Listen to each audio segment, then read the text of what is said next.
Ang retrenchment ay isang authorized cause para ma-dismiss or ma-layoff ang manggagawa ayon sa Labor Code of the Philippines at ito ay sakop ng management prerogatives. Pero tulad ng redundancy, ang retrenchment ay may mga legal requirements na dapat sundin ng employer. Good morning Pilipinas, ako si Palacio, ang paborito mong labor attorney. Ito ay part 2 of 3 ng aking redundancy at retrenchment series. Sa kasong ito, masyadong matumal daw ang negosyo ng employer kaya binawasan nito ang working days ng mga manggagawa na puros union members. Kaya pumalag ang union at nagkaso ito ng constructive dismissal. Sabi ng Supreme Court, hindi raw in good faith ang retrenchment program ng employer. Una, ilang beses sinubukan ng union na makipag-dialogue, ngunit hindi sila hinaharap ng management. Dapat daw kinausap ng management ang union para makahanap ng solusyon sa retrenchment o di kaya pinatunayan ng management sa union na dapat nga sila magbawas ng working days. Pangalawa, ang mga union members lamang ang apektado ng retrenchment. Ang ibang manggagawa ng employer ay hindi naman binawasan ng working days.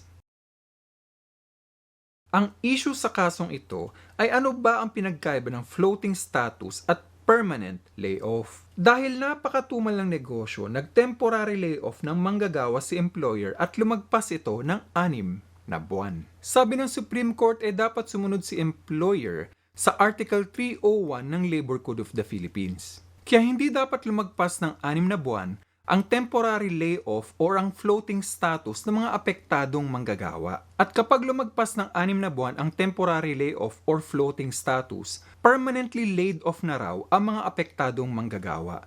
At dapat sumunod si employer sa legal requirements ng retrenchment. Kung hindi sumunod si employer sa legal requirements ng retrenchment, considered constructively dismissed ang mga apektadong manggagawa. Ang mga sumusunod ay requirements ng downsizing or retrenchment. Ang una at ang pinaka-importanting requirement ay nag-layoff si employer in good faith. Tinalakay na natin kung anong ibig sabihin ng in good faith sa part 1. Click nyo na lang dito para doon. Pangalawa, dapat totoong nalulugi or malulugi si employer ng malaking halaga kapag hindi siya nag-layoff. Kunwari, nung nakaraang 2 taon, kumikita ng milyon-milyon si employer. Ngunit sa kasalukuyang taon ay nalugi ito ng 200,000. Ayon sa Supreme Court, hindi dapat mag-layoff o retrenchment si employer. Pangatlo, kung hindi pa nalulugi si employer, dapat na pipintong or reasonably imminent na malulugi nga siya. Pang-apat, dapat kinailangan ni employer na mag-layoff para maiwasang malugi or pigilan ang pagkalugi nito. Ito ang dahilan kung bakit hindi pwede mag-layoff o mag-retrenchment si employer kung malaki ang bonuses ng mga executives nito or malaki ang tuition fee ng kanyang anak. Meron pang 4 na legal requirements ang retrenchment or downsizing.